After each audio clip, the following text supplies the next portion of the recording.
Сәлеметсіңдер ме балалар? 97-ші сабақ, бірінші тапсырма. Логикалық есептер.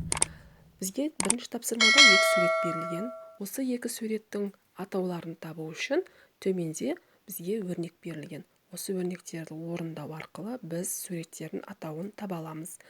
Ал бірінші есепке қараймыз. Мен жоғарыда қызылмен белгілеп қойғанмын. Ол амалдардың орындау реттіліктері. Яғни жақша үшін орындап, сосын бөлеміз, үшінші және бөлеміз, төртінші азайтып, екеуіне шыққан нәтижені қосамыз. Сонда бізде нәтижесі 2.005.201 шықты. Яғни бірінші суреттің атауы солтүстік полярлық шұғыла екен. Екінші есепте бұл жерде де реттік амалдарын ретін жазып қойғанмын. Нәтижесінде 8.008.909 шыққан. Ал екінші суреттің атауы гало деп айтылады екен. Балалар осы рет бойынша есеп шығарамыз. Екінші тапсырма, сұраққа жауап бер. Айна 3 шаршы және 3 бұрыш қиып алды. Ол параққа фигуралардың бірінің үстіне бірін желімдеді. Айна төртінші қандай фигураны желімдеді? Яғни санаймыз. Бірінші сары, жасыл, сары, төртінші қызыл. Айна төртінші қызыл шаршыны желімдеген екен. Үшінші тапсырма, сызбадағы барлық тіктөртбұрыштың атауын жаз. Балалар осы тіктөртбұрыштардың суретіне қарап, неше тіктөртбұрыш шығатынын әріптермен жазу арқылы санаймыз. Бұл жерде менде 14 тіктөртбұрыш шықты. Осылай әріптермен белгілеп, неше тіктөртбұрыш бар екенін табуларың қажет.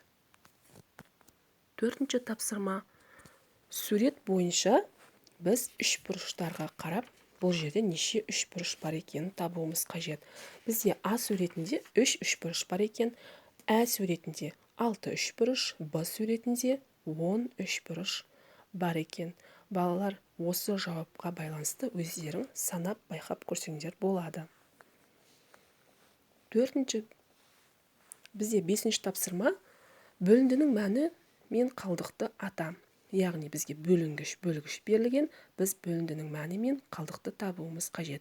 Бірінші 389-ды бөліміз 9-ға, нәтижесі 43,2 қалдық. Екінші 3890-ды 9-ға бөлгенде мәні 432, қалдық 2. Үшінші 38.900-ді 90-ға бөлгенде мәні 432, 20 қалдық. Төртінші бізде 4322, қалдығы 20. Ал балалар, алтыншы тапсырма, әр фигурада неше текше бар? Бізде бірінші суретте қабырға берілген текшелермен салынған.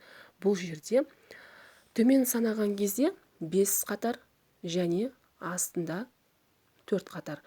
4 пен 5-ті көбейтеміз, одан шыққан нәтижені 7-ге қосамыз. Сонда бізде қабырға 27 текшеден құралған екен. Ал төменде диван, бұл жерде 6 және асты жағында тағы 6, 6-ға 2-ні көбейтеміз, жоғарысында 3 пен 5, екеуін көбейткенде 15 шығады. Осы екі нәтижені қосқанда 27 текше шығып тұр. Яғни балалар, қабырға да 27 текшеден құралған, диван да 27 текшеден құралған екен. Жетінші тапсырма, есептерін шешуін өрнек түрінде жазамыз. А нұсқасында қоймада 40.000 дәптер бар, оның 8.000 жолды, ал қалғаны торкөз дәптер. Қоймадағы жолды дәптерге торкөз дәптерге қарағанда неше есе кем? Яғни шешуі жазылған, біз бірінші 40.000-нан 8.000-ді азайтамыз, 32.000, оны 8.000-ға бөлеміз, сонда 4 шығады. Жолды дәптер торкөз дәптерге қарағанда 4 есе кем екен. Ә нұсқасы, қоймада 40.000 дәптер бар, оның 8.000 жолды, ал қалғаны торкөз дәптер.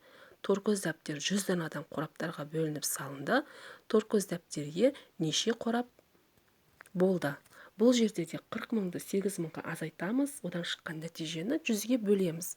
Сонда бізде нәтижесі 320 қорап болады екен. Ал Б нұсқасында жылыжайда 2 тонна қызанақ өсірілді, оның 569-ы базарға жөнелтілді, ал қалғаны әр жәшікке 27 килодан бөлініп салынды. Қызанақ салу үшін қанша жәшік қажет болды? Яғни бізге 2 тоннаны килограммға айналдырғанда 2000, 2000-нан 569 азайтамыз, одан шыққан нәтижені 27-ге бөлеміз. Сонда бізде 53 шықты. Қызанақ салу үшін бізге 53 жәшік қажет болды. Және В нұсқасында бұл жерде фермаға 3 гектар жерден алынған болгар бұрышының түсімділігі 25 тонна, ал екінші ферманікі 2 гектар жерден алынған болгардың түсімділігі 37 тонна. Бізге барлығы қанша тонна болгар бұрышын жинаған табуымыз керек. Ол үшін 25-ті 3-ке көбейтеміз, 37-ні 2-ке көбейтеміз, сонда екеуінен шыққан нәтижені бір-біріне қосамыз. Сонда бізде нәтижесі 149-ға тең. Яғни бізде неше болгар жиналған? 149 екен. 8-ші тапсырма амалдар бойынша жаз және есепте. Балалар, бұл жерде 8-ші тапсырмада бізге 6 өрнек берілген. Бұл өрнектердің реттілігімен орындау керек амалдарды. Мен барлығын қызылмен белгілеп қойғанмын. Осы реттілік бойынша орындағанда бізде нәтижесі баған түрінде шығарылды. Ал сендер осы нәтижеге қарап, егер өздерің шығарған болсаңдар, осы нәтижеге қарап тексеріп көрсеңдер болады.